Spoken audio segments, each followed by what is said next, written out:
আসসালামু আলাইকুম, আশা করি সবাই ভালো আছেন। আমি আল্লাহর রহমতে ভালো আছি। তো অনেকেই আমাকে কোশ্চেন করেছেন যে আসলে কিভাবে আপনারা ফিউচার সিগন্যাল নেবেন, ঠিক আছে? তো ফিউচার সিগন্যাল নেওয়ার রুলসটা আজকে আমি আপনাদেরকে শিখিয়ে দিচ্ছি গাইস। তো এই সিস্টেমে ফিউচার সিগন্যাল আপনারা ট্রেড করলে মোটামুটি 90% অ্যাকুরেসি পাবেন গাইস। আর মানি ম্যানেজমেন্ট ফলো করলে আপনি 100% অ্যাকুরেসি এখান থেকে পাওয়া যাবেন, মানে 100% এখানে প্রফিট হবেই, ঠিক আছে? তো এটাই হলো মেইন বিষয়। তো গাইজ আমরা স্টার্ট করে দেই কীভাবে আপনি ফিউচার সিগন্যাল নেবেন, ফিউচার সিগন্যালে কীভাবে ট্রেড করবেন। আচ্ছা, ফিউচার সিগন্যালে কিছু বেসিক রুলস আছে। সেই রুলসগুলোর মধ্যে হলো যে ট্রেন্ডের এগেনস্টে ট্রেড নেওয়া যাবে না, ঠিক আছে? এখন ট্রেন্ড আপনি বুঝবেন কেমনে? আচ্ছা, ধরেন এই যে আমরা একটা স্টোক্যাস্টিক অসকিলেটর যে আমরা যে একটা নিছি, যে দেখেন এইখানে এই জিনিসটা দেখেন, এই যে আমরা একটা ইন্ডিকেটর নিছি, এই ইন্ডিকেটর কিন্তু আমাদেরকে দেখাচ্ছে যে আসলে মার্কেটটা মুভিং অ্যাভারেজে কোন দিকে যাচ্ছে, ঠিক আছে? তো এটা হলো বিষয় যে মার্কেট আসলে কোন দিকে যাচ্ছে, ঠিক আছে? যেমন অসকিলেটর কিন্তু আমাদেরকে এখানে দেখাচ্ছে যে মার্কেট এখান থেকে এখন আপের দিকে যাচ্ছে, দেখেন যে আপের দিকে যাচ্ছে। আচ্ছা, কিন্তু ওভারঅল কিন্তু মার্কেট ডাউন ট্রেন্ডে, ঠিক আছে? তো এটা হলো বিষয়। আচ্ছা, আরও ডিপলিভাবে এখানে বুঝাই দিচ্ছি গাইজ।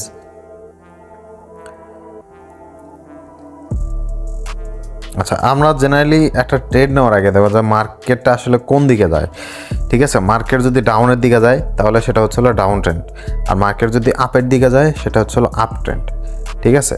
তো ভালো করে বোঝার জন্য আপনি এখানে এই যে 5 মিনিটের এটা দেখে নেবেন আগে যে মার্কেট আসলে অ্যাকচুয়ালি কোন দিক থেকে আসছে। দেখেন মার্কেট কিন্তু ওভারঅল এটা কিন্তু আপ ট্রেন্ড থেকে ডাউনের দিকে আসতেছে, ডাউন ট্রেন্ডে যাচ্ছে, ঠিক আছে? আচ্ছা, আমরা যদি এই স্টোক্যাস্টিক অসকিলেটরের এটা যদি আমরা দেখি এইখানে গাইজ, এইখানে দেখা যাবে যে এই যে দেখেন এটা ছিল একটা পাহাড় থেকে মার্কেট এটা নেমে আসছে, ঠিক আছে? তারপর মার্কেট এইভাবে যাচ্ছে। তো ওভারঅল আপনি কিন্তু যদি দেখেন যে ঢালটা কিন্তু এই উপর থেকে পড়ে আসতেছে, তার মানে কি এটা হচ্ছে ডাউন ট্রেন্ডের একটা মার্কেট, ঠিক আছে? তো এটা হলো ডাউন ট্রেন্ডি মার্কেট, এখানে মার্কেট ডাউনে যাওয়ার পসিবিলিটিটা বেশি, ঠিক আছে? এখন আমরা অন্য কোথাও দেখি গাইজ, আরও সুন্দর একটা মার্কেট খুঁজে বের করার ট্রাই করি। হ্যাঁ, দেখেন এটা কিন্তু ডাউন ট্রেন্ডি মার্কেট।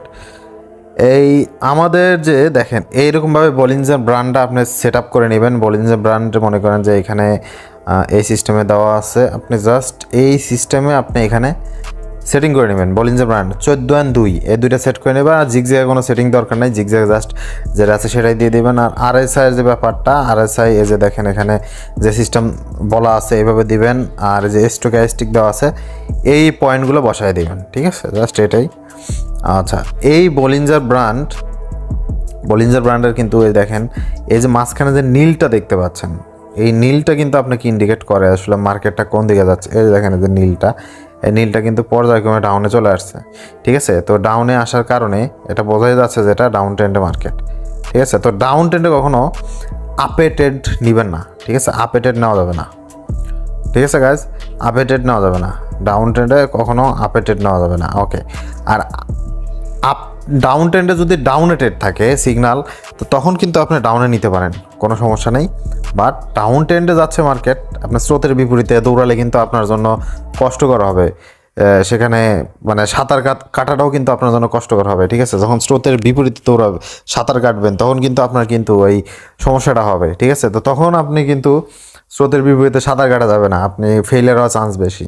তো ট্রেডিংয়ের ক্ষেত্রে এরকম, আপনি যদি স্রোতের বিপরীতে সাঁতার কাটেন তখন কিন্তু আপনার এই জিনিসটা লসের কারণ হয়ে দাঁড়াবে গাইস, ঠিক আছে?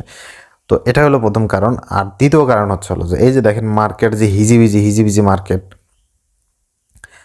এই দেখেন মার্কেট যে হিজিবিজি, এখানে যে ক্যান্ডেলগুলো হচ্ছে, এই যে ছোটো ছোটো ক্যান্ডেলগুলো হচ্ছে এইখানে, তো এই ক্যান্ডেলগুলো তো আপনি নেওয়া যাবে না। এই দেখেন এই যেটা হ্যামার ক্যান্ডেল হওয়ার পরে জেনারেলি ট্রেন্ড রিভার্সাল হয়, ঠিক আছে? তো হ্যামার ক্যান্ডেল হওয়ার পরে ট্রেড নেওয়া যাবে না। আচ্ছা, এরকম ইরোর ক্যান্ডেল হওয়ার পরে ট্রেড নেওয়া যাবে না, ঠিক আছে? অথবা বিগ ক্যান্ডেল যদি করে ফেলে, বিগ ক্যান্ডেল মানে তো বোঝেনি যে বড় একটা ক্যান্ডেল যদি করে তারপরে ট্রেড নেওয়াটা রিস্কি গাইস, ঠিক আছে? এই যে দেখেন এখানে একটা বড় ক্যান্ডেল আছে, ঠিক আছে? বড় ক্যান্ডেল হলে কিন্তু ট্রেড নেওয়া যাবে না, ওকে? তো এই বিষয়গুলো আপনি যদি ফলো করে নেন তাহলে এখানে প্রফিট হওয়ার চান্সটা অনেক বেশি, আপনি 90% অ্যাকুরেসি পাবেন এবং এটা দিয়ে কিন্তু খুব ভালো একটা প্রফিট করতে পারবেন। ঠিক আছে, এই দেখেন ডাউন ট্রেন্ড, আপ ট্রেন্ড, এই যে আপনার যে নীল রেখা এটা দিয়েই পাওয়া যায় মার্কেট ট্রেন্ড শিফট করছে। ঠিক আছে, এই যে দেখেন মার্কেট ট্রেন্ড শিফট করছে এখান থেকে। আচ্ছা, এই দুইটা জিনিস স্পেশালি ট্রেন্ডের এগেনস্টে ট্রেড নেবেন না। মারিবুজু ক্যান্ডেল বা বিগ মারিবুজু হলে না, মারিবুজু বাদ দিই, এখানে হলো আপনার বিগ ক্যান্ডেলটা, মারিবুজু না, বিগ ক্যান্ডেল যদি এখানে হয় আপনি ট্রেড নেবেন না, এবং সেটা যদি হ্যামার হয়, ডোজি হয়, ইরোর ক্যান্ডেল হয় সেখানে ট্রেড প্লেস করবেন না। ঠিক আছে, ট্রেড করার আগে অবশ্যই এরকম স্ক্রিন আপনি এইভাবে দেখবেন যে প্রিভিয়াস হিস্টোরি কী। আবার এই যে অসকিলেটর এইখানে দেখবেন যে এখানে হিস্ট্রিটা কী বলছে। ঠিক আছে, এই হিস্ট্রিটা দেখে নেবেন যে এখানে আসলে মার্কেটটা কোন ট্রেন্ডে আছে। যেমন এখান থেকে কিন্তু আপ ট্রেন্ডে উঠে গেছে মার্কেট। আচ্ছা, এইখান থেকে একবার টাচ আসছে, এখান থেকে টাচ আসছে, এখানে টাচ আসছে। আচ্ছা, এইখান থেকে মার্কেট আপে উঠে গেছে।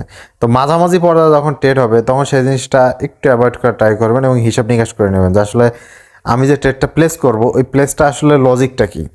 মানে আপনি যখন ফিউচার সিগন্যাল নেবেন তখন ফিউচার সিগন্যালটা হচ্ছে হলো আপনার ট্রেডের জন্য সহায়ক। আপনি যখন ট্রেড জানেন, ট্রেড বুঝেন, তখন আপনার এই জিনিসটা সহায়ক। ঠিক আছে, কিন্তু ফিউচার সিগন্যাল কিন্তু জেনারেলি আপনাকে নলেজ দিয়ে ট্রেড নিতে হবে। নলেজের জন্য সহায়ক আপনার ফিউচার সিগন্যাল। মানি ম্যানেজমেন্ট করবেন ফিউচার সিগন্যালে, দেখবেন যে আপনার খুব ভালো একটা প্রফিট হচ্ছে। ঠিক আছে, তো এটাই হলো গাইজ, আপনি ট্রেন্ডের এগেনস্টে যাবেন না। আচ্ছা, আর এরকম করে হিস্ট্রি দেখে নেবেন যে আসলে মার্কেটটা কোন দিক থেকে আসছে, ডাউনে না আপে, এই জিনিসগুলো দেখে নেবেন। এই অসকিলেটর, আরএসআই, তারপরে এখানে যে বলিঞ্জার ব্যান্ড, জিগজ্যাগ, এই চারটা ইন্ডিকেটর আপনি এখানে সেট করে নেবেন। সেট করে নেওয়ার পরও পার্সোনাল স্কিল যেটা আছে আপনার, সেই পার্সোনাল স্কিল দিয়ে সেটা দেখার ট্রাই করবেন। সেটা দেখার পরেই কিন্তু আপনি এখানে ট্রেড প্লেস করবেন। ঠিক আছে, মানে আন্দাজে কোনো ট্রেড প্লেস হবে না গাইজ, আন্দাজে কোনো কিছু হয় না। ঠিক আছে, ট্রেডিং আন্দাজের জিনিস না। তো এখানে দেখবেন যে আসলে ঢাল কোন দিকে গেছে, এই জিনিসগুলো দেখবেন। অ্যান্ড এই যে অসকিলেটরগুলো কী কী বলতেছে, কোন ট্রেন্ডে মার্কেট যাচ্ছে, কোন দিকে শক্তি বেশি, সেদিকে যাওয়ার ট্রাই করবেন। যদি এটার সাথে ফিউচার সিগন্যালে মেলে তবেই ট্রেড নেবেন, তাছাড়া কিন্তু ট্রেড নেওয়ার কোনো যুক্তি নেই গাইজ। ঠিক আছে, তো এটা হলো বিষয়। তো ঠিক আছে গাইজ, এটাই হলো বিষয়।